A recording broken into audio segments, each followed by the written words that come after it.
ఇంట్లో వాళ్ళకి విషయం తెలిసేలోపే మనం పని పూర్తి చేసుకొని ఇంటికి తిరిగి వెళ్ళిపోవాలి. ఓకే, వాళ్ళకి తెలిస్తే చాలా ప్రాబ్లం అవుతుంది. Taxi, stop stop stop stop stop stop.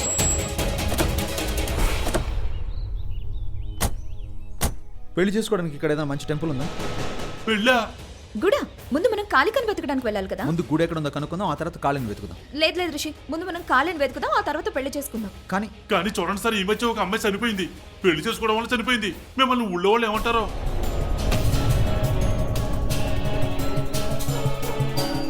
ఇక్కడికి దూరంగా ఏదైనా గుడి ఉందా? అడవికి దగ్గరలో, ఊర్లో వాళ్ళెవ్వరూ లేని చోట, చుట్టుపక్కల ఎవ్వరూ ఉండకూడదు, దూరంగా అలాంటి గుడి ఏదైనా ఉందా? ఓ గుడి ఉంది, కానీ మీరు అక్కడికి వెళ్ళలేరు. ఎందుకు? అక్కడ బ్రహ్మరాక్షసుడి భూతం ఉంది, అతని విగ్రహం. ఏం మాట్లాడుతున్నావు నువ్వు? మీ పట్నం వాళ్ళు అర్థం చేసుకోలేరు. మా ఊర్లో బ్రహ్మరాక్షసుడు ఉన్నాడు, అక్కడే అతని భూతం కూడా ఉంది. అందుకే మీరు అక్కడికి వెళ్ళకుండా ఉంటేనే మంచి సార్. అయితే మేము ఆ గుడికే వెళ్ళాలి, అక్కడికి తీసుకెళ్ళాలి. అయ్యో నేను అవును, మేము అక్కడికే వెళ్ళాలి. దయచేసి తీసుకెళ్ళండి. కావాలంటే మీకు ఎంత డబ్బులు కావాలంటే అంత ఇస్తాం, మమ్మల్ని అక్కడికే తీసుకెళ్ళండి. రిషి, ఆ గుడిలో మనకి ఏదైనా ఆధారం దొరుకుతుందేమో. ఒకవేళ ఆ రాక్షసుడే కనిపిస్తాడేమో. అందుకే ముందు మనం కాళిని వెతుకుదాం, ఆ తర్వాత గుడికి వెళ్దాం. కానీ ఆ కాళిక మనకి ఎక్కడ దొరుకుతుంది? కాళిక ఎక్కడ ఉంటుందో నాకు తెలుసండి. అయితే మమ్మల్ని అక్కడికి తీసుకెళ్ళండి.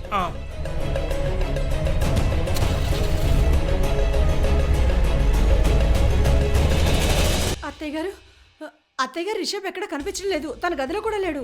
నేను వెళ్ళి తనుజ అని అడుగుతాను, ఒకవేళ తనకు తెలిసిన విషయం. మైథిలి, తను ఎక్కడుంది ఒకసారి తన పిలు.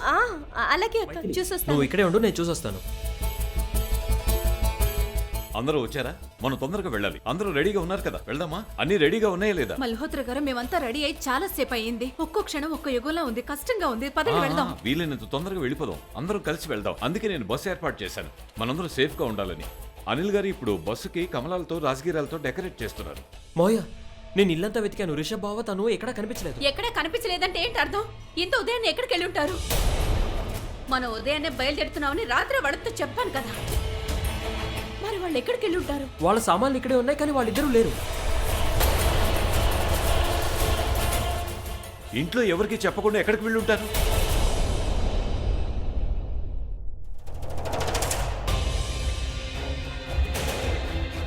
ఎందుకు వచ్చారు మీరిద్దరు? ఏం కావాలి? బ్రహ్మరాక్షసుడి అంతం. అది జరగదు, సాధ్యం కాదు, అసంభవం. అసంభవమా? కానీ మీరే కదా మాతో చెప్పారు, ఒక అమ్మాయి అతన్ని మోసం చేసి చంపింది. ఒకవేళ ఆ అమ్మాయి కనుక దొరికితే? దొరికింది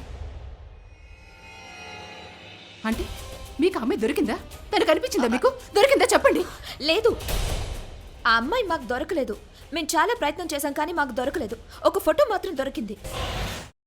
అమ్మా, అలాంటి వాళ్ళది నిజమైన ప్రేమ కాదు, అది వ్యామోహం. ఎగ్జాక్ట్లీ చిన్నత్త, నిజంగా ప్రేమించుకున్న వాళ్ళు అలా చేయరు. ఎంత మనసు విరిగిపోతే కన్న కూతుర్ని పట్టుకొని మా దృష్టిలో చచ్చిపోయా ఉంటుందా తల్లి? అది సరే అమ్మా, తన కూతురుతో తన మాట అనేటప్పుడు ఆమె మాటల్లో వ్యథ, కళ్ళల్లో బాధ గమనించావమ్మా? పెద్దబాబుకు బర్త్డే విషెస్ చెప్పు కూడా వెళ్ళాం కదా. ఊరికే ఎలా కాలిపోతుంది? మంట పెడితేనో పడితేనో తగలబడుతుంది.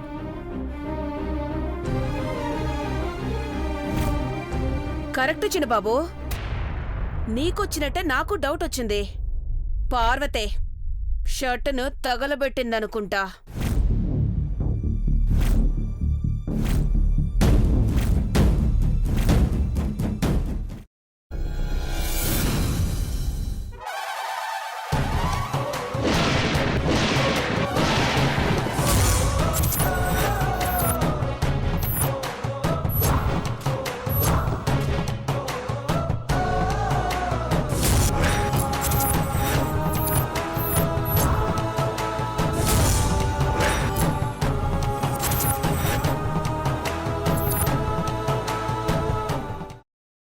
తర్వాత పొట్టు తీసేసి చాప్ చేసి పక్కన పెట్టుకోవాలి.